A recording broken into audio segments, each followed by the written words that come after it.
Olá, muito boa tarde para você que nos assiste. O Consulta ao Doutor de hoje vai falar sobre Síndrome do Pânico. Minha convidada é a doutora Priscila Gasparini Fernandes. Ela é psicóloga e psicanalista. Já está aqui para tirar as nossas dúvidas. Não saiam daí, o Consulta ao Doutor já está no ar.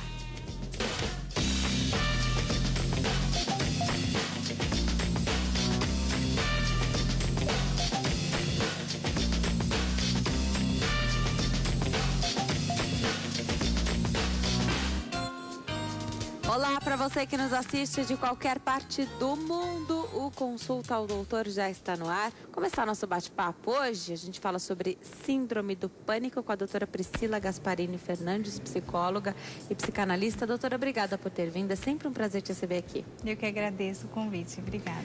Com esse tema que é maravilhoso a gente falar, que é Síndrome do Pânico, muito pedido aqui no Consulta ao Doutor também.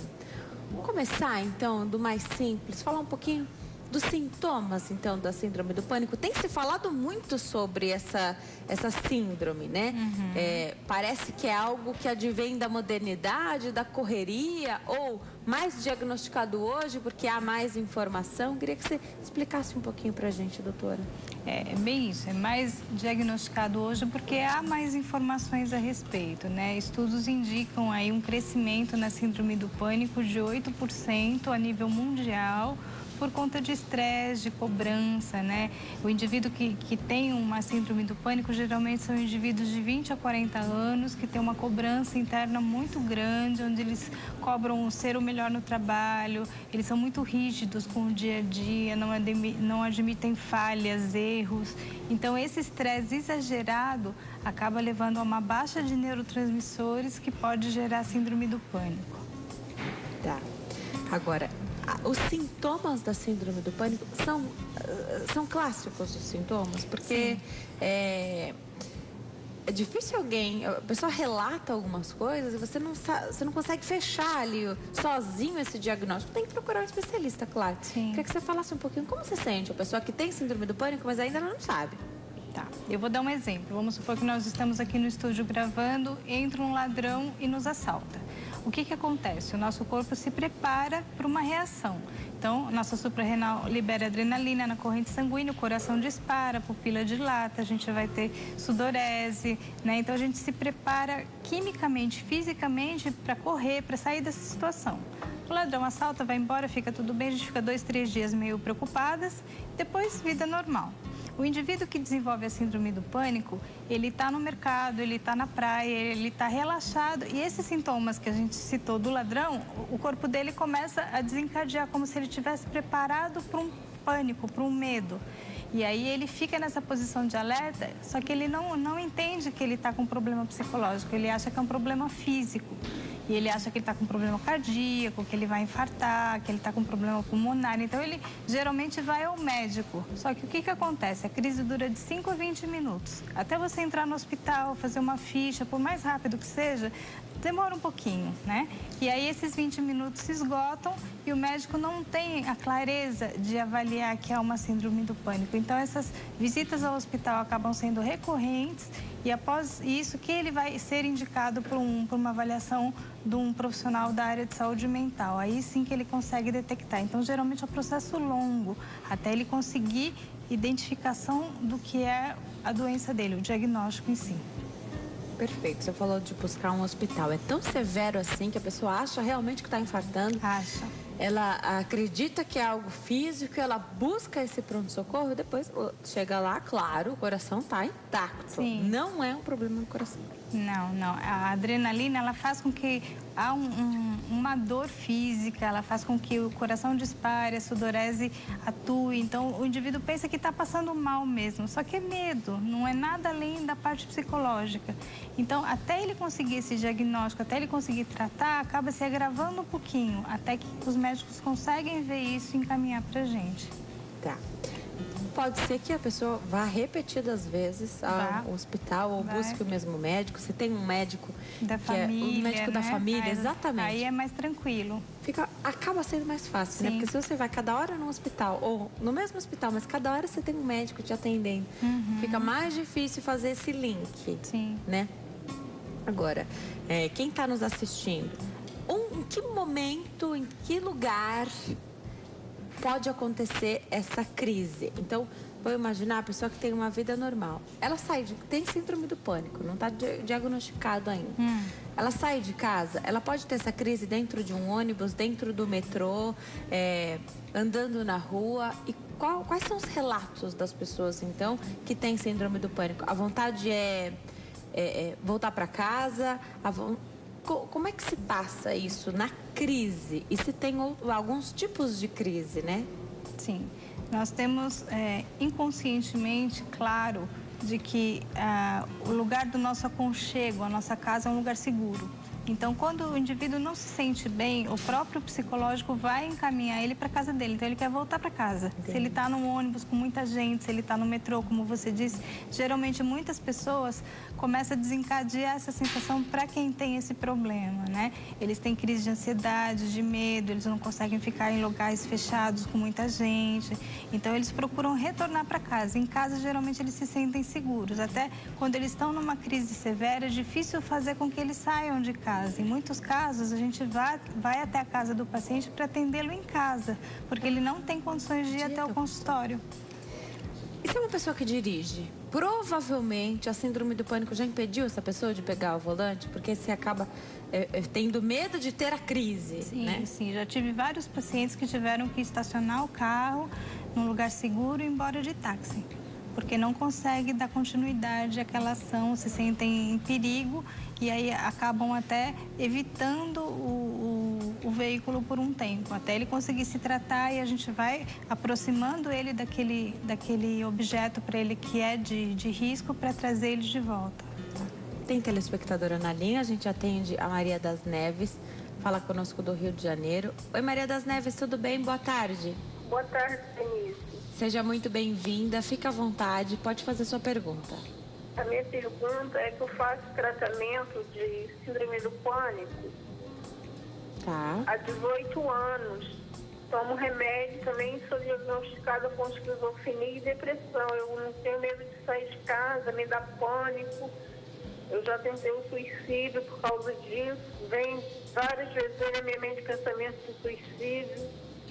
É isso. E você está fazendo tratamento, né, Maria? 18 anos já que eu faço tratamento, tomo remédio controlado. E aí o que você está se queixando é que mesmo fazendo esse tratamento, você tem esses pensamentos e você não está muito animada para continuar com ele, é isso? Não, eu quero sair de casa, me dá pânico do sol, da luz do sol, eu começo a passar mal quando eu saio na roupinha, saio com o sol. Entendi. Eu me sinto mal, me dá pânico, me dá pavor. Entendi. Eu quero voltar logo para casa. Você faz terapia, Maria das Neves? Não faço nenhum tipo de terapia, não. O seu tratamento é medicamentoso, é isso?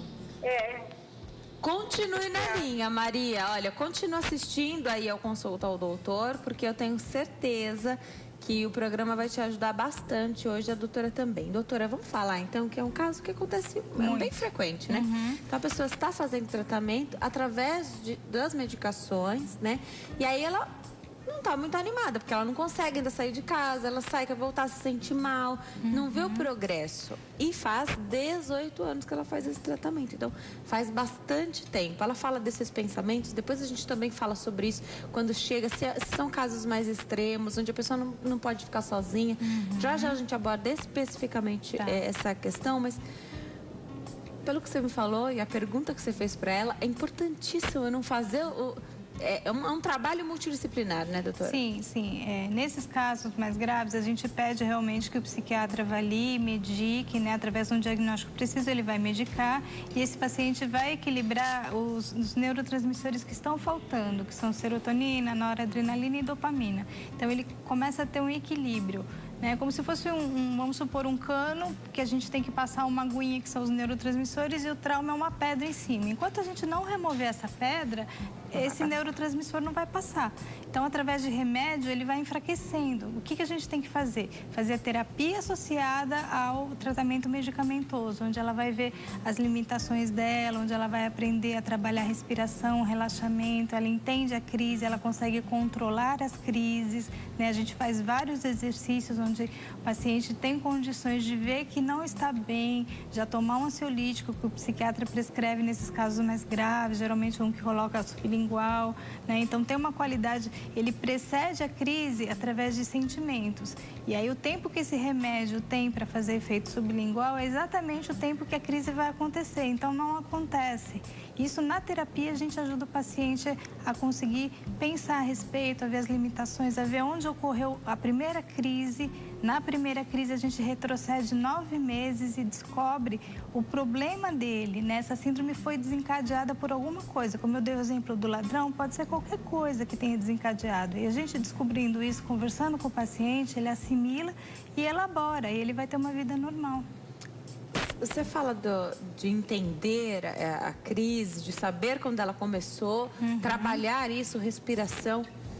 Não deve ser tão fácil, acho importante também a gente falar. Todos nós passamos por estresse na vida, sim, situações de nervoso extremo, né? Grande ansiedade. Então, numa entrevista de emprego, onde você está super nervoso, ou muitíssimo nervosa, você não pode transparecer aquele nervoso. Então, a gente acaba administrando tudo isso dentro de nós, né? Então, num assalto, né? Então, a gente tem que raciocinar para não fazer uma bobagem, não reagir. Então, a gente tem que pensar, indo às vezes até contra o que seria o nosso instinto, sim, né?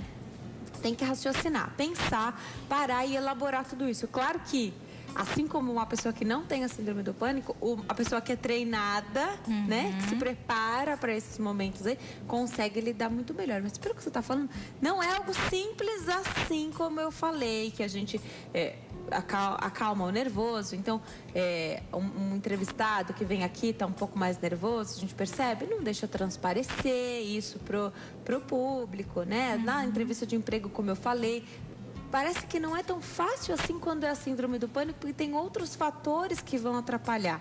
Mas dá para treinar igual. É isso que você está falando, então, pra gente? Sim. A pessoa que tem a síndrome do pânico buscando esse tratamento é específico. Então, você tem que buscar um psicólogo que faça... Especializado. Tem que ser psicanalista? Conta pra gente. Não, não é necessário ser psicanalista. Existem outras linhas que eles também têm a especialização em síndrome do pânico, que hoje em dia a gente chama de transtorno do pânico, né? A mesma coisa, apenas mudou a nomenclatura. Então, nesses tratamentos, a gente ensina o paciente a ver as limitações da doença, a tentar progredir, a gente coloca metas, a gente faz ele entender o que é a ansiedade normal. O que acontece muito na síndrome do pânico é que o paciente tem uma crise, às vezes, uma vez por semana, e depois ele começa a ter medo de ter a crise, a gente chama de medo do medo, né? Ele começa a evitar situações, então ele vai se fechando na casa dele para não ter crises. Ele começa a evitar. Não tem crise, mas é o lugar mais seguro. Ali ele se sente pelo menos confortável para ir para a cama dele, para ficar ali quietinho, onde ele tem um mínimo de bem-estar, né? Na rua eles não conseguem ter isso. Então o instinto realmente é de voltar para casa. Tá. Você falou que vários fatores podem desencadear a síndrome do pânico, né? Uma vez estabelecido, então se a pessoa teve uma crise de pânico, ela vai ter sempre. Pode ter uma só, então você passou por um trauma muito grande, aí você desencadeou, sempre vai ter. É algo que você controla, mas não cura. Como é hoje? Hoje em dia, para a gente classificar, segundo o CID, né, o Código Internacional de Doenças, a gente tem que ter 4 crises em um mês. A partir do paciente que tiver 4 crises em um mês, né, moderadas, a gente já dá o diagnóstico e aí começa a tratar como tal, encaminha para a psiquiatria, medica e faz a terapia. Né? Se ele tiver crises espaçadas, às vezes se confundem um pouquinho com aquela síndrome de burnout, que é uma crise de estresse, de muito trabalho, realmente de estafa, de fadiga, que também dá umas crises parecidas, mas o pânico não é parecido. A sensação de desconforto acontece, mas a intensidade é muito diferente. Então, só um profissional da área realmente consegue identificar. A família é importantíssima nesse processo de identificação e de diagnóstico, né? E de aceitação também, né? Então tem um outro quesito aí que eu não tinha pensado. Por que é a questão da aceitação? A família não aceita as pessoas como elas são? Precisa trabalhar essa família também, doutora? Sim, sim. Em muitos casos a gente chama a família para saber lidar com aquela pessoa, porque eles acham que é falta de vontade, é preguiça, ele não consegue levantar para ir no colégio, é um preguiçoso, não quer nada com a vida. Isso é uma crise? Às vezes sim, às vezes oscila entre depressão e pânico. Depressão e pânico vai associando os sintomas. Está muito associado a depressão e pânico? Muito. São doenças distintas, mas é um processo, né? Conforme você vai tendo um progresso na doença de síndrome do pânico, acrescenta a depressão por conta da frustração.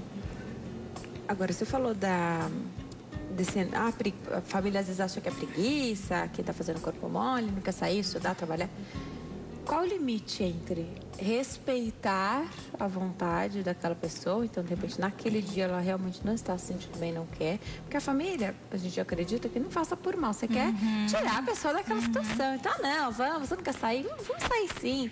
Vamos, vai, ajuda a vestir a pessoa, arruma o cabelo, leva para o shopping, vai querer passear e a pessoa está dizendo que não quer, não está com vontade. Então, qual que é o limite aí entre... Existem graus, né, de síndrome do pânico leve, moderada e severa. Se estiver no nível leve, ele consegue fazer isso que você disse, né, de forçar uma situação, de estar com algum ente querido onde ele consiga se sentir seguro para estar na rua, mas se for moderado ou severa, a partir do momento que você força isso, até, sei lá, pôr o rapaz no carro, vai desencadear a crise, ele vai passar mal, porque ele não quer, ele não está preparado, ele está tendo uma crise de ansiedade por negação daquela situação e ele não consegue lidar. Então, assim, por isso que eu chamo a família no consultório, para explicar os limites, ver que grau aquele paciente está, explicar o que é esperado, o que não é, para realmente não ter isso de forçar uma barra no que for necessário ali para que ele melhore, não para que force uma situação, para que faça ele superar limites que não é a intenção nesse momento.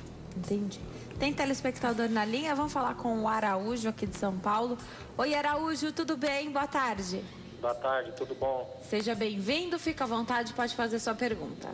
Então, eu tive a síndrome do pânico, deve ter uns 5 anos atrás, né? E eu queria saber com a doutora, porque eu tinha tomado medicação, fui no psiquiatra, só que eu tomei medicação por 2 anos e parei e nunca mais tive a síndrome do pânico. Eu queria saber se isso pode voltar. Araújo, você parou de tomar o remédio por conta própria? Foi, por conta própria. Ficou bem, aí você achou que não precisava mais? Isso, trabalho normal, vivo uma vida normal. Tá bom. Obrigada pela sua pergunta, Araújo. Um beijo pra você. Doutora, também um cenário muito comum. Sim. E a gente não sabe... Como é que precisa ser esse acompanhamento? Porque o Araújo se sentiu bem, não teve mais crise, fez o tratamento medicamentoso por 2 anos e parou. A gente sabe que a conduta correta jamais é parar a medicação sem a orientação, porque acredito também que os remédios sejam fortes e controlados. Sim. Você precisa fazer o que o desmame, profissional, né? chama de desmame, exatamente. Conta um pouquinho pra gente dessa situação aí do Araújo, se pode voltar. Então, a gente precisaria avaliar melhor o caso do Araújo, ver se ele fez terapia, se ele descobriu a causa, né? O que estava incomodando ele para nessas situações de enfrentamento ele saber lidar, né? Se ele fez só o medicamentoso e era um pânico leve, ok, talvez os neurotransmissores tenham sido repostos e ele tenha uma qualidade de vida normal, tirando o remédio. Mas, assim, eu precisaria avaliar para ver, porque geralmente é recorrente, né? O nosso corpo, então, ele é capaz de repor, depois você repõe com remédio, depois você continua, esses neurotransmissores funcionam normalmente. Por isso que a gente desmama, a gente vai tirando e vai vendo as reações do corpo, se ele realmente está produzindo a dosagem que dá um nível de qualidade bom para a pessoa, né? Às vezes você tira o remédio e a pessoa recai, então você volta com a medicação, volta com a terapia, né? Então, nesse sentido, a gente precisaria ver o que aconteceu com esse paciente, se ele realmente fez terapia, não fez, se ele descobriu a causa. Mas faço votos que ele fique bem realmente, que não recaia, né? Mas é bom ficar de olho. Tá. De quanto em quanto tempo é importante? Claro, a terapia, acredito que a frequência seja grande, às vezes por longo tempo, mas do psiquiatra que vai acompanhar essa pessoa com síndrome do pânico, geralmente o que é recomendado? Voltar de quanto em quanto tempo? Porque as receitas são restritas também, né? Controladas. Sim, são controladas. Num primeiro momento, o psiquiatra vê o paciente a cada 15 dias, até para dosar a medicação, ver se precisa mudar a droga, né? Ver se está adequado ou não para o caso dele. Os ansiolíticos, esses que eu citei, de colocar sublingual, né? Se está efetivo, se não está, se ele está fazendo o efeito que ele espera, se está segurando a crise, né? Então, tudo isso ele vai revendo a cada 15 dias. A hora que a medicação está estruturada, é uma visita mensal. Geralmente, crise de pânico, síndrome do pânico, a gente trata com psiquiatria por 1 ano. E a terapia junto com ele, né? Uma vez por semana? Uma vez por semana, isso. Para ver se está tranquilo, depois que tirar o remédio, desmamar e o paciente ficar bem, a gente dá alta também. Pode ser necessário ir com uma frequência maior do que uma vez por semana ao psicólogo? Sim, há crises em que eles sentem essa falta, né, de ter um espaço onde a gente... Conversar, né? A gente acolhe mesmo, né? A gente entende, a gente orienta. Então, o paciente se sente muito bem no consultório. Tem casos no começo da crise, onde a crise é mais severa, que ele não sabe lidar, a gente indica 3 vezes por semana. E aí depois vai diminuindo. Nem todo mundo que tem ou teve síndrome do pânico conta isso. E aí, de repente, você tem um parente seu, um amigo muito próximo, um familiar, que está passando pela mesma situação e a pessoa, às vezes, por vergonha, não quer se expor aquela parte ali da vida e não quer contar. Quem procura o psicólogo que tem essa formação e que é especialista, que sabe tratar a pessoa com síndrome do pânico, você não atende só aquela pessoa, né? Então, você consegue também acolher de maneira também a contar como acontece com outras pessoas também, para a pessoa não se sentir o diferente de todo mundo, né? Com certeza. Às vezes a gente faz até algumas dinâmicas de grupo, onde todos têm a mesma questão, onde ele se sinta amparado, né? Ele sente que ele não é o único, porque ele é muito comum até a fala em consultório. Você já atendeu alguém que tem o que eu tenho, sabe? Tipo, eu sou um ET, né? Não, é normal, é uma doença, apenas não é tão conhecida, né? Mas é importante ele ter esse respaldo de que é uma doença classificada, é uma doença que foi estudada, tem tratamento e tem cura. É uma doença que afasta as pessoas do trabalho, doutora? Em alguma fase, é possível que alguém tenha que se afastar, porque ninguém quer se afastar do trabalho. A minha ideia é sempre que as pessoas não querem ficar fora da rotina normal. Todo mundo quer trabalhar. Ficar em casa é legal, de férias só, com data marcada para você voltar, né? Como toda doença, se for agravando, é necessário um afastamento. A gente dá essa licença para o paciente ficar bem. Às vezes os pacientes fazem até a opção de tirar férias, enfim, para não comprometer o andamento do trabalho, né? Quando há a possibilidade de home office, trabalham em casa, enfim. Mas estar no ambiente de trabalho muitas vezes não é confortável e a gente acaba tendo que tirar ele dali pelo menos por 1 mês, 2 meses, e aí depois a gente recoloca ele no mercado de trabalho. Tá. Tem todo um preparo e toda uma conversa para fazer isso, né, doutora? De repente, a pessoa fala, não, eu não quero por enquanto me afastar do trabalho. Também deve ser ouvida a pessoa, né, doutora? Sim, mas a gente só toma essa decisão quando as crises são tão recorrentes que aí ele vai ao trabalho e ele acaba voltando para casa no meio do expediente. Isso recorre muitas vezes. Então, como não há produtividade, a gente tem que deixar ele em casa para ele se tratar, para o grau de frustração não ser tão grande, a autoestima não ficar tão comprometida, para a gente poder dar qualidade de vida para ele. Pergunta da Larissa Cruz. Boa tarde, me chamo Larissa. Desde o início do ano fui diagnosticada com essa síndrome do pânico. Tomei remédio, mas parei. Essa doença tem cura? Larissa, eu espero que você tenha parado o medicamento com orientação médica. Porque sem orientação médica a situação fica mais complicada, né, doutora? Sim, é o que a gente já falou, né? A gente tem uma estabilidade de neurotransmissores que tem que estar correta e a gente tem que ter elaborado esse trauma que gerou a síndrome do pânico, né? Então, só fazer o tratamento com remédio não vai resolver? Não, é recorrente. É recorrente porque, assim, existe um trauma, existe um bloqueio. Se aquilo não for dissolvido, não for diluído, ele vai estar ali. Então, sempre que você se deparar com aquela situação, vai desencadear. O psiquiatra encaminha esse paciente para você também? Acredito que haja uma via de mão dupla ali, exatamente. Né? A gente encaminha para eles, eles encaminham para a gente. É uma troca, é um trabalho em conjunto. A gente liga para a psiquiatra, vê Ninguém como vai querer fazer o trabalho todo sozinho, porque não dá, pelo que você está me falando. Não dá. Tem que ter a terapia e tem que ter a parte medicamentosa. Agora, a nossa telespectadora falou dos pensamentos, até mesmo de tirar a própria vida. Eu queria que você falasse um pouquinho disso, porque é bem delicado falar sobre isso. É tão delicado que você imagina uma família que às vezes não sabe lidar com a situação, ou que até lida bem com a situação, mas que todo mundo sai para trabalhar. Onde a pessoa às vezes fica sozinha e tem uma crise ali naquele momento em que está só. É necessário ter o telefone do profissional que está te atendendo, seja o médico, seja o psicólogo, Sim, todos os nossos pacientes têm o telefone da psiquiatria, o telefone da psicologia. Se houver uma emergência e precisar ir para um hospital onde ele se sinta mais seguro, ele vai, a gente vai lá atender, entende? E assim, esses pacientes, eles são graves. Então, esse tipo de pensamento que você disse, né, de pensamentos suicidas e tal, isso é quando acontece um grau muito elevado, uma depressão muito elevada, o não apoio da família, a solidão em casa, onde ele não consegue lidar com isso tudo, e aí a única solução que ele vê é dar fim na própria vida. A família tem que estar muito ligada nisso, porque vamos imaginar uma casa onde você não tem criança e o cuidado às vezes ficou um pouquinho em segundo plano, né? Então você não tem a rede de proteção na tua sacada, na tua janela, porque você fala, não tenho criança, né? Identificando alguém passando por esse... Não precisa ser a síndrome do pânico, né? Não, qualquer transtorno mental severo pode levar a uma crise de depressão, de depressão profunda, onde ele possa não ver soluções e aí ele realmente parte. Existe uma diferença entre pensamentos suicidas e atos suicidas. Isso é importante ressaltar. E é normal para o nosso cérebro tentar soluções. Quando ele não vê nenhuma solução, ele fala, então vou me matar. Tá, é uma solução. Só que é só um pensamento, não é que o indivíduo vá fazer.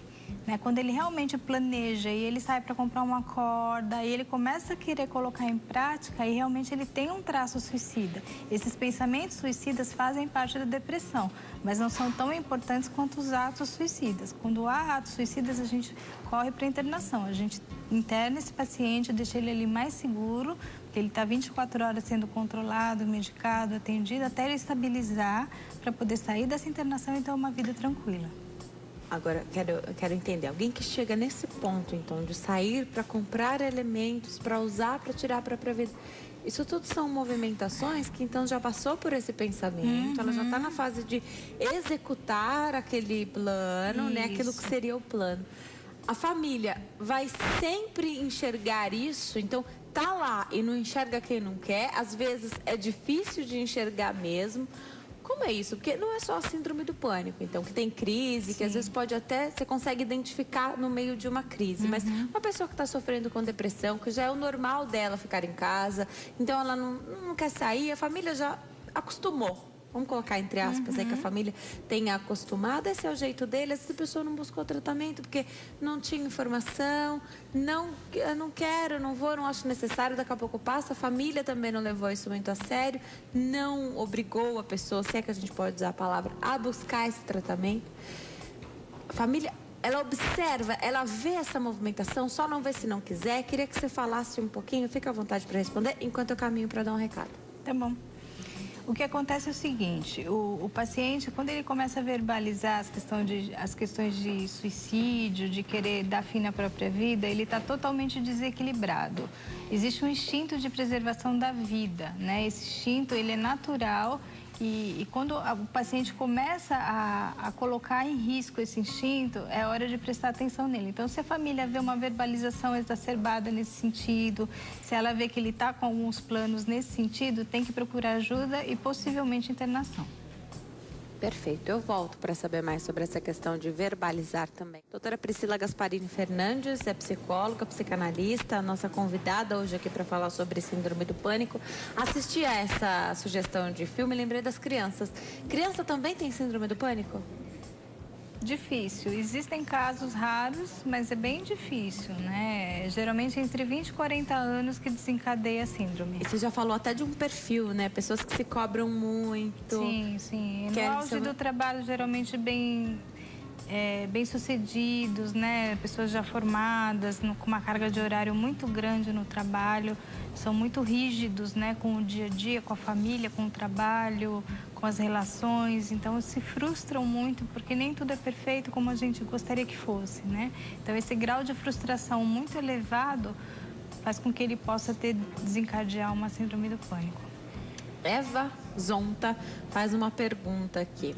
Ela diz: sempre acordo à noite com aceleramentos no peito, uma agonia, desespero, medo de dormir e acontecer algo e ninguém ver. Tenho medo de tudo, até quando meus filhos ficam doentes, eu fico tremendo, ela disse. isso seria um começo da síndrome? Obrigada, Eva, pela sua pergunta. A gente classifica a síndrome do pânico quando os sintomas são... deixam a pessoa incapaz de realizar aquela tarefa, né? Então, se ela começa a evitar dormir, se ela começa, quando o filho está doente, entrar em pânico, né? Precisaria ver o grau desse medo, né? Pode ser uma preocupação excessiva, onde dá uma crise de ansiedade. Está mais para crise de ansiedade do que pânico. O pânico é medo, não medo irracional. Tem que buscar ajuda para crise de ansiedade também. Sim, seria Tem legal. Transtorno de ansiedade generalizado hoje, que muitíssimo falado também, bastante comum. Às vezes a pessoa não sabe que tem.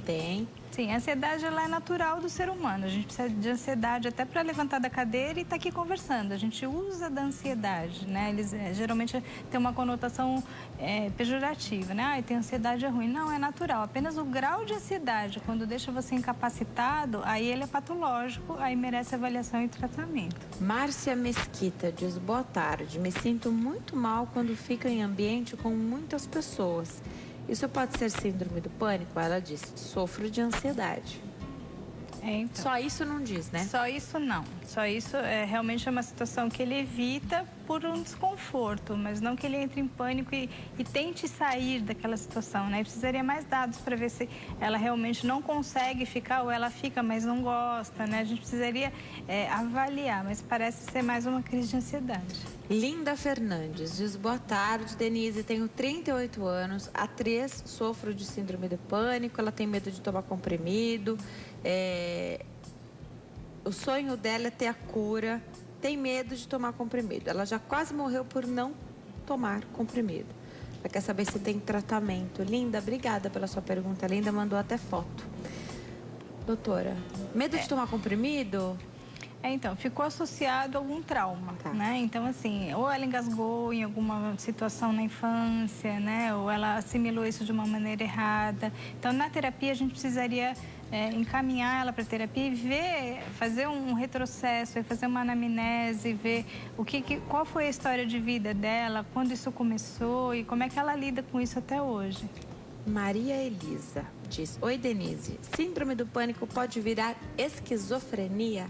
Não, esquizofrenia é uma doença estrutural, é um transtorno de personalidade, onde o indivíduo cinge com a realidade e ele começa a ouvir vozes, e essas vozes têm um poder de comando no cérebro dele. É um outro tipo de patologia, né? Uma patologia grave, mas também tem medicação, tem tratamento, deve ser acompanhada. Mas uma coisa não leva a outra. A esquizofrenia ela tem que ter um componente genético também. Isso que eu ia perguntar. Então, tem esse fator genético? Sim, ela tem uma herança genética. A gente nasce com essa sementinha, pode desencadear ou não, né? A pessoa é portadora, mas pode não desenvolver. Depende também, né, da vida dela, né? Se ela tem uma vida tranquila, se ela tem uma família adequada, se ela é bem recebida nessa família, se o ambiente é bom de conviver, se há muitas brigas, se é um ambiente muito desagradável, pode vir a desencadear. Deixa eu tentar buscar algo lá de trás que de repente possa favorecer a síndrome do pânico. As famílias hoje em dia cobram muito, né? Então você cobra nota, cobra o trabalho, cobra tudo, né? É muito cobrado. As pessoas hoje são muito cobradas. Esse excesso de cobrança pode fazer que a própria pessoa se cobre demais também. Isso é uma coisa de criação também, não é? Esse fator, então, como se o desenho tá bonito, se o desenho não tá bonito, desde lá da infância. Então, o seu tá bonito, mas o do outro tá mais.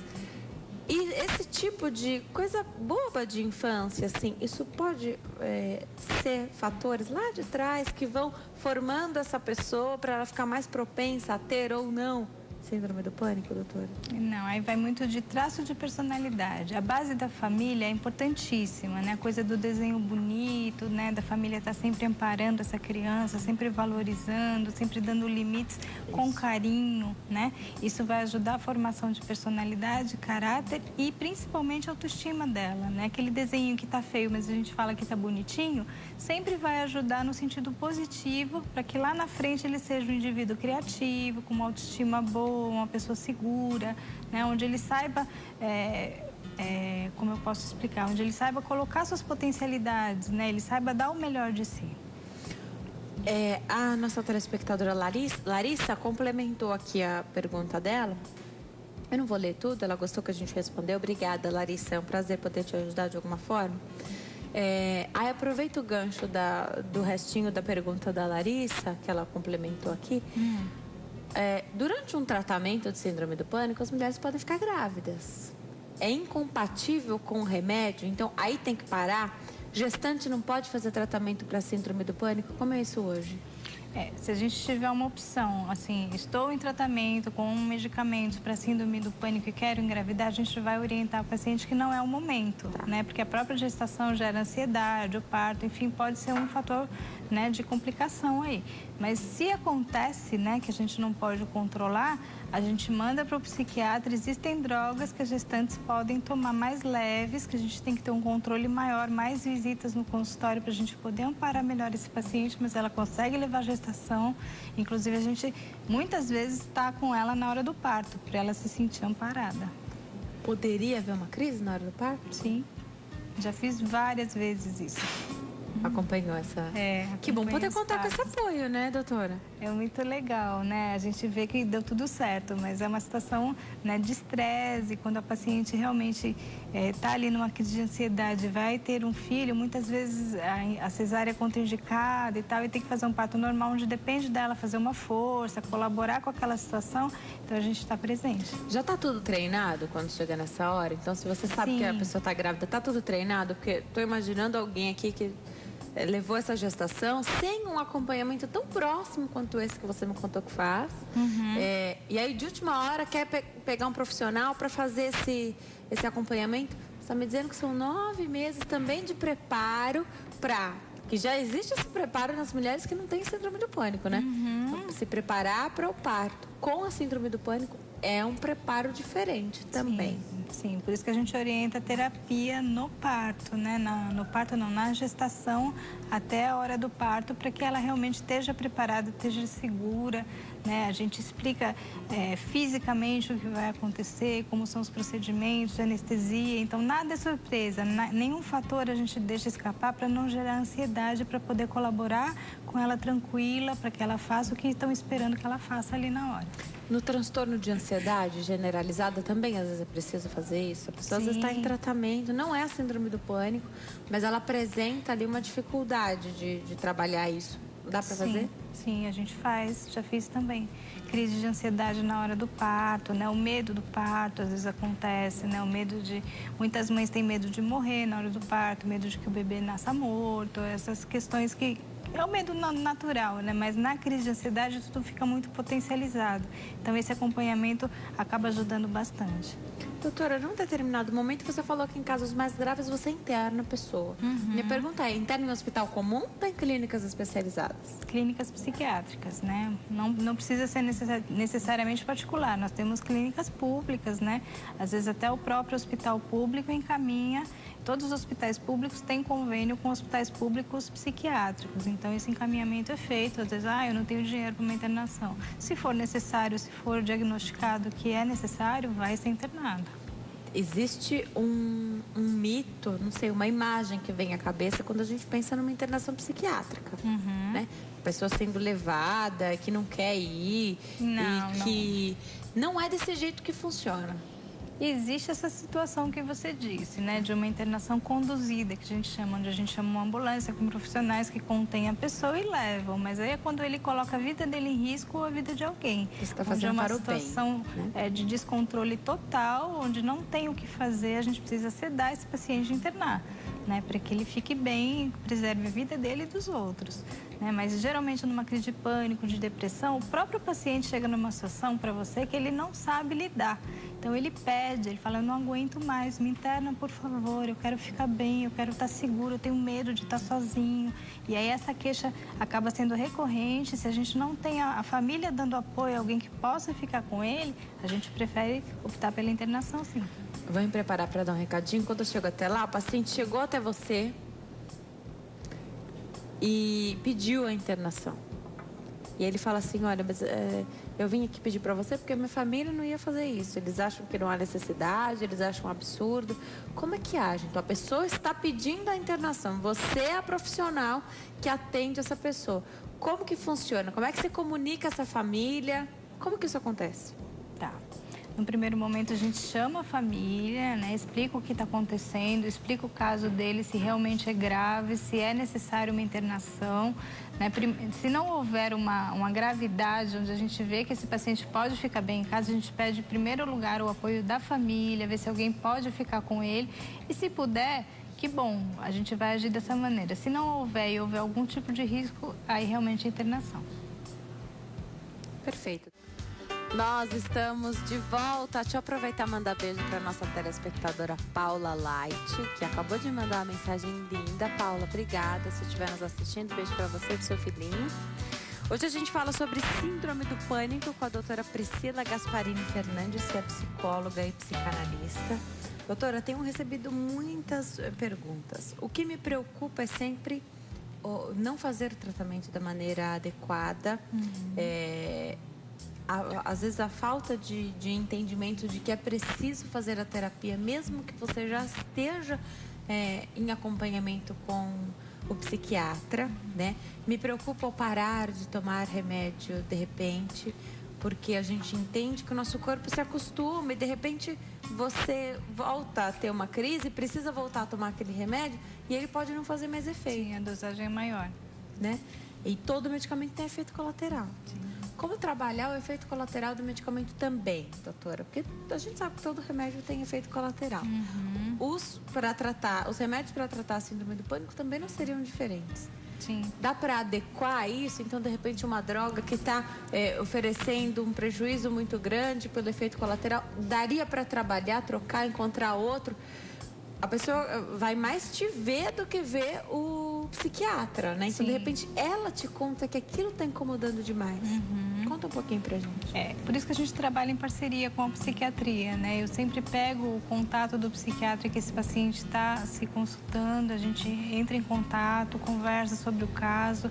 E assim, se ele me relata alguns sintomas colaterais, muitas vezes é comum tonturas, enjoos, né? Então a gente passa isso para o psiquiatra para ver se ele adequa. Muitas vezes ele dá um antiácido antes do remédio, muitas vezes ele dá um remedinho para estruturar a tontura, né? Para a pessoa ficar bem. Então, é o psiquiatra quem vai ver isso. A gente apenas passa essas informações e trabalha a questão do relaxamento, da respiração com esse paciente para ele tentar se acalmar. Porque muitas vezes isso aparece quando ele está muito nervoso, muito ansioso, né?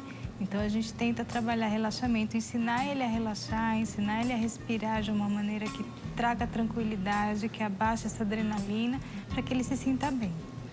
A Sônia do Rio de Janeiro está na linha para falar conosco. Oi, Sônia, tudo bem? Boa tarde. Oi, Denise, boa tarde. É a segunda vez que eu participo com você. Que bom, Sônia. Bom te ouvir de novo. Bom, boa tarde, doutora. Boa tarde, Denise. Boa tarde. Eu queria falar a respeito da síndrome do pânico, que eu estou fazendo um tratamento médico, né, com psiquiatra, tem 4 meses, e também com psicólogo, tem 3 meses com psicólogo. Só que eu não estou vendo, assim, resultado com o psicólogo, porque parece que ela conversa comigo sobre outros assuntos, assim, sem ser o meu problema mesmo. Não ensina nada como lidar, que nem sexta-feira mesmo eu tive uma crise na rua e eu não soube como lidar, eu tive que voltar para casa imediatamente. Aí eu queria saber se é assim mesmo que o psicólogo age, ou já era para eu ter algum resultado, assim, de saber como lidar com a situação quando ela chega. Quanto tempo, Sônia, você está em tratamento? Eu estou em tratamento há 4 meses. 4 meses, tá. Com medicação e psicólogo 3 meses. 3 meses, tá certo. Obrigada, Sônia. Um beijo para você e para todo mundo aí do Rio de Janeiro. Ligue sempre. Quero sempre atender sua ligação por aqui. Doutora, o tratamento gera uma ansiedade. né? Porque a pessoa quer ficar boa logo. Sim, o que ela me diz, assim, parece que às vezes o que a gente conversa com o paciente não condiz com o que ele espera. Às vezes ele espera falar só sobre a crise e tal. Talvez ela esteja investigando outras áreas, né? A gente vai ver aquela causa que você falou. Exatamente. A gente vai ver o papel do indivíduo em todos os campos que ele atua. No caso, papel de mãe, papel de filha, papel de amiga, papel de profissional. Então, vai investigar toda a vidinha dela para ver onde ela está confortável, onde ela não está, vai ver a infância, né? Vai ver aquela questão da primeira crise, explicar para ela como que a gente retrocede, como é que a gente enxerga a primeira causa, né? E aí elaborar, desmiuçar aquilo para que aquilo seja realmente, né, elaborado, né? E aí ela fique bem. Às vezes, a linha do psicólogo, né, varia de um para o outro. Uns são comportamentais, eles atuam muito no comportamento do indivíduo, né, e fazem do comportamento, mudar o comportamento para mudar o interno da pessoa, né? Outros, nós psicanalistas, a gente mexe na base para mudar o comportamento, de dentro para fora e de fora para dentro, né? Então, assim, muitas vezes... às vezes você se identifica mais com uma linha, menos com outra, né? Não tem certo e errado, é mais do que não a pessoa... Não tem certo ou errado. Porque a pessoa se adapta melhor. Exatamente. 3 meses é muito pouco. Ela deve estar fazendo uma vez por semana, mais ou menos isso que seria o natural. Que a gente pensa que é bastante tempo, né? Mas não é. Uma vez por semana só. É muito pouco tempo para contar a nossa vida. Uma vez por semana, 3 meses, né? Na verdade são aí 12 encontros, mais ou menos, né? De meia hora, 40 minutos é pouco mesmo. Então, assim, eu peço para que ela tenha paciência, né? E que se ela sentir necessidade, converse com a psicóloga, né? Mostre essa ansiedade também, que é um material para ela trabalhar, para ela ver.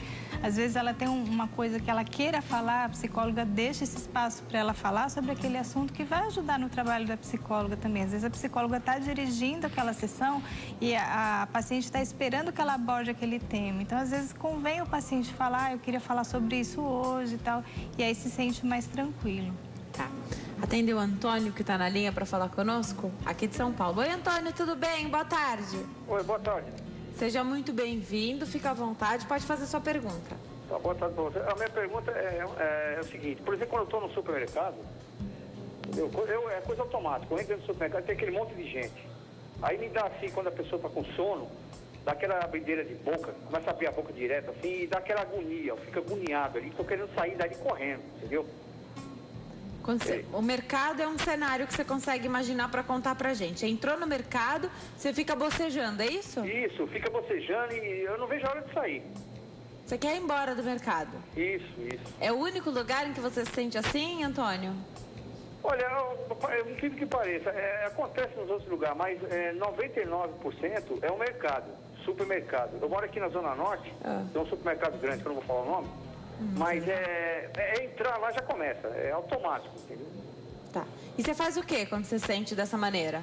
E tá junto com a esposa, né? A gente tem que ficar lá esperando até fazer as compras, né? Mas fica aquela agonia. Depois que eu saio, desaparece. Tá bom. Obrigada, Antônio. Um beijo pra você, doutora. Antônio acompanha a esposa dele, chega no mercado, ele já fica cansado, abre a boca, fica bocejando, quer ir embora de qualquer jeito. Mas pelo que ele falou, depois passa. Então, caracteriza mais uma crise de ansiedade, né, por um desconforto, não é pânico, né? O pânico seria um medo irracional. Nesse caso, né, a abrição de boca e tal reflete um cansaço, uma coisa de esgotamento associada a uma ansiedade de querer sair daquela situação.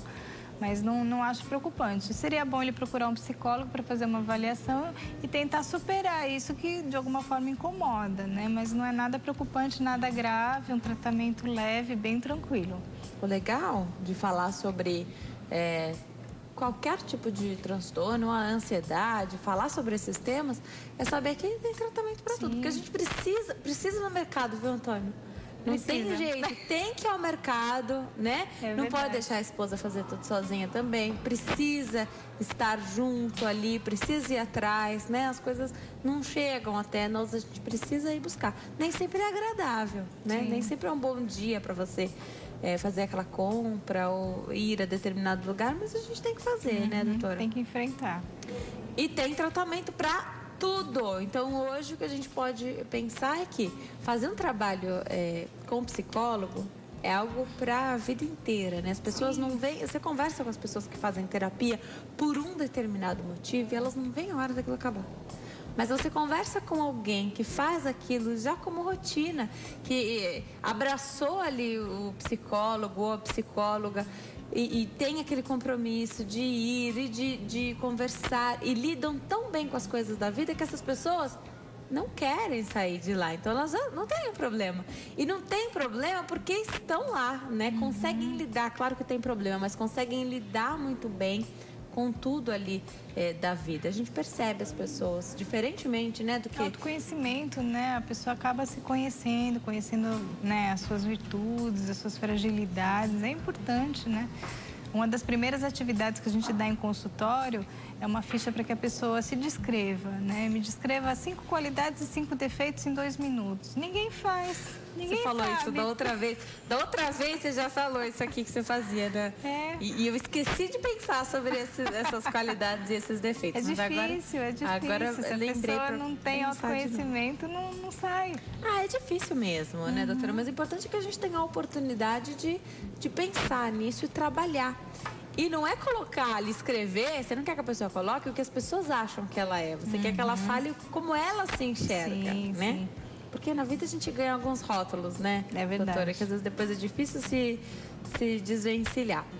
Para eu me preparar para dar um recadinho, você falou que num determinado momento você dá alta para a pessoa sobre a síndrome do pânico. Sim. Né? A pessoa pode querer continuar fazendo a terapia. Você acha que porque ir até você ficou vinculado que era para fazer o tratamento da síndrome do pânico, a pessoa pode não querer continuar, ela entende no final do processo os benefícios de ter essa continuação, de continuar ali, porque afinal a gente tem a vida inteira para resolver as coisas, né? Queria que você contasse um pouquinho pra gente. Tá. Varia muito de paciente para paciente, né? Tem pacientes que vão buscar só o resultado desse tratamento para pânico. Uma hora que ele tá bem estruturado, que ele se sente curado e a gente dá esse retorno positivo, ele realmente opta por parar. Se a gente vê que existem outras questões a serem trabalhadas, a gente indica. Mas existem muitos casos que os pacientes pedem para continuar porque acaba sendo um ambiente muito agradável, muito acolhedor também. Perfeito. Vou dar um recadinho de saúde. Já eu volto para saber sobre esse tratamento. E quando ele viu, doutora, na internação, quando ele numa clínica psiquiátrica, quanto tempo se estima a melhora dessa pessoa? E outra coisa, eu falei de alguns mitos sobre essa internação, algum entendimento que possa não ser o correto. Tem também a história de que a pessoa fica lá dentro na clínica e de que os profissionais querem sempre tranquilizar e que muito remédio é administrado. Queria que você me falasse como funciona isso hoje. Então, a realidade do tratamento na clínica psiquiátrica, tá? Já. Vou voltar para o bate-papo com a doutora para a gente falar mais sobre a síndrome do pânico. Doutora, como é que é essa internação? Em quanto tempo espera-se que a pessoa esteja bem? Quanto tempo ela volta para casa? Tem visitação da família? Você falou que é importantíssimo ter esse aparato da família, né? De repente a família vai precisar da terapia. Queria que você contasse um pouco. Tá. O que acontece na internação, no primeiro momento, quando ele chega para a internação, a gente medica e avalia, né? Cada caso é um caso, não tem como a gente dar uma data de alta. Mas o remédio começa a atuar em torno de 15 dias, né? A partir de 15 dias que a gente vê um efeito total do remédio, onde o paciente começa a estar estabilizado, aí que a gente abre para visitas familiares. Antes disso, eu falo com ele só por telefone, né, até para não comprometer o tratamento. E depois essas visitas são semanais, lá dentro ele tem uma vida social, nós temos grupos, né, de meninos e meninas, e você adultos. Tá lá, por exemplo, ele vai te ver? Sim, diariamente. Diariamente a gente passa visita, vê como é que tá. Além do psicólogo da clínica que faz as atividades do dia a dia, né, a gente faz uma terapia uma vez por semana, mas diariamente a gente passa visita para ver como é que tá. Tá.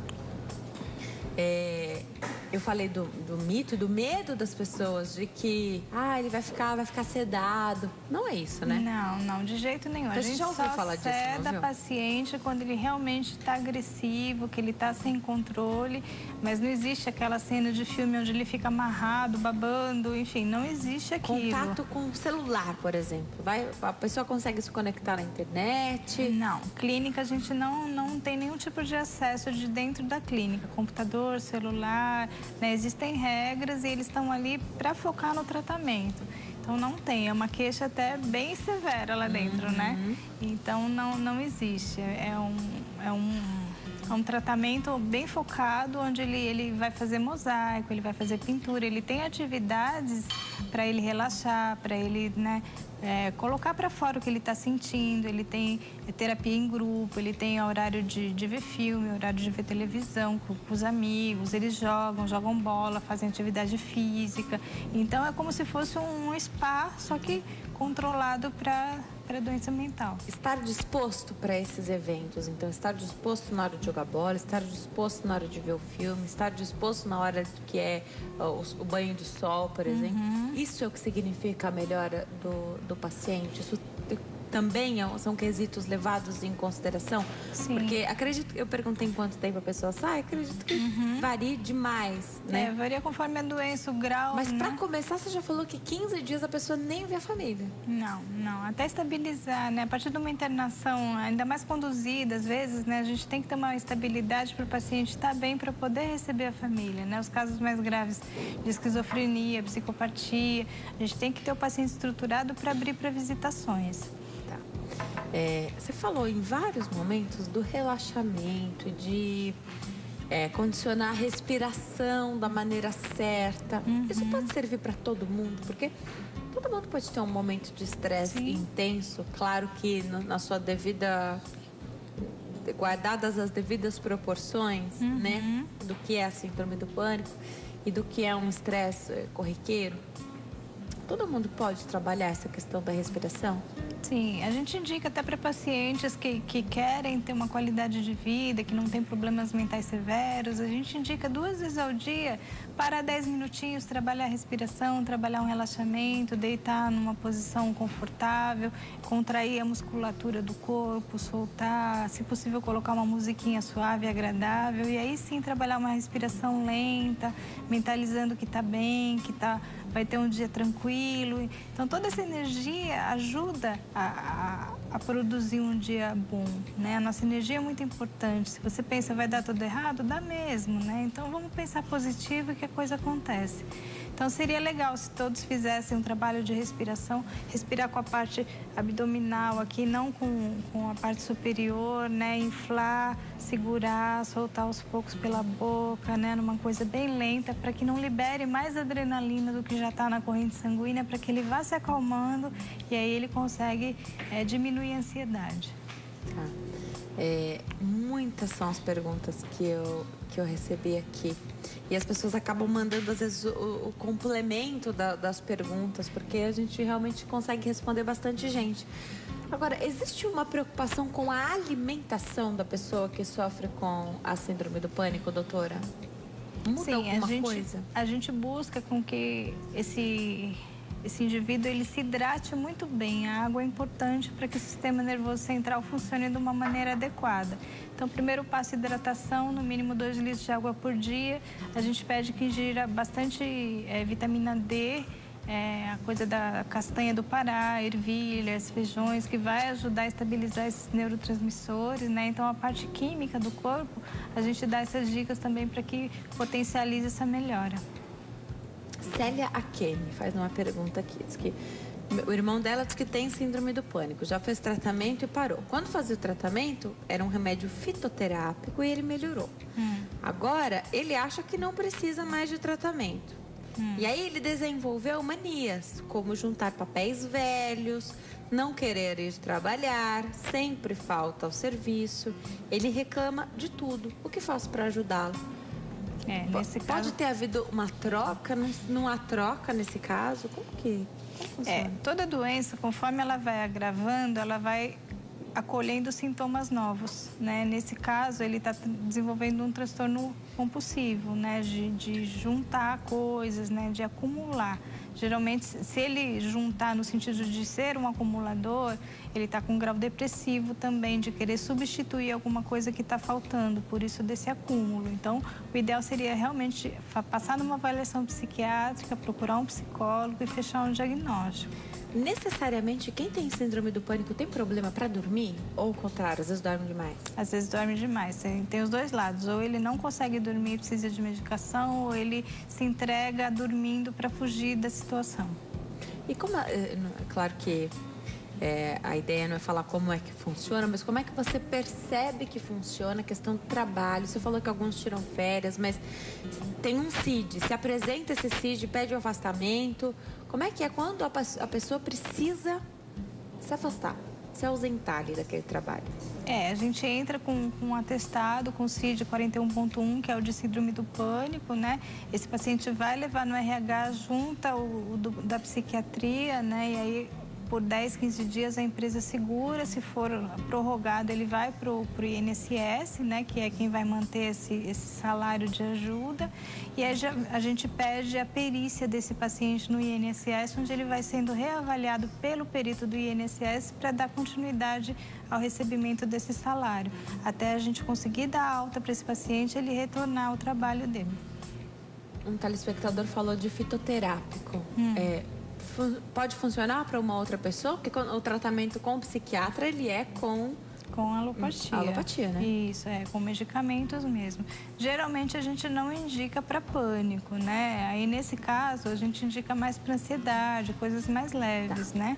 Se funcionou para ele, que bom, mas geralmente não é via de regra, não. Perfeito. E também não pode abandonar no meio do caminho, né? Tem prejuízo de abandonar no meio do caminho, de repente te pega numa outra fase, você tem que recomeçar. Pelo que você disse, tudo isso você vai ganhando, né? Você vai se estruturando. Ainda que a doença continue lá e que você continue tendo crises, cada vez você vai conseguindo entender melhor e reagir de uma maneira melhor a tudo isso, né? Parar o tratamento faz voltar tudo. Pode regredir, pode vir crises mais severas, né? Nós temos casos de pacientes que tinham crises leves e abandonaram o tratamento e quando a gente reencontrou já estava numa fase moderada da doença e aí já estava mais incapacitado, com afastamentos maiores de trabalho. Então, é indicado que faça direitinho o tratamento, tome a medicação, que aí tem qualidade de vida e tem cura, sim. Deixa eu aproveitar e mandar beijo para Márcia e para Aline, que são de Guarulhos. Estiveram aqui antes do programa começar e pediram para mandar beijo. Beijos para vocês, Márcia e Aline de Guarulhos. Quero aproveitar, doutora, agradecer demais sua presença. Eu sei que as pessoas ainda têm dúvidas e que querem falar com você. Eu vou deixar os contatos. Tá ótimo. www.draPriscilagasparini.com.br. Então, www.doutora, abreviado, DRA, PriscilaGasparini.com.br. Se você não conseguiu anotar, me pergunta no Facebook que eu te respondo. Telefone 0 operadora 11 2645 6432 2645 6432. Doutora, obrigada por ter vindo. Eu que agradeço. Prazer te receber aqui sempre. Espero que você volte. Obrigada. Muito obrigada. Bom fim de tarde. Espero voltar também. Obrigada para você também. Obrigada a você que nos acompanhou até agora. Se eu fosse você, curtia a minha página lá do Facebook, facebook.com/DeniseLuc, e seguia meu Instagram também, que esse fim de semana tem coisa boa aí. Fotos bem bacanas que eu tenho certeza que vocês vão curtir comigo. @DeniseLuc lá no Instagram. Obrigada a vocês que escolheram assistir ao Consulta ao Doutor nesta tarde de sexta-feira. Aproveitem bastante o fim de semana. A gente se vê na segunda-feira ao vivo, 3h35 da tarde. Tchau!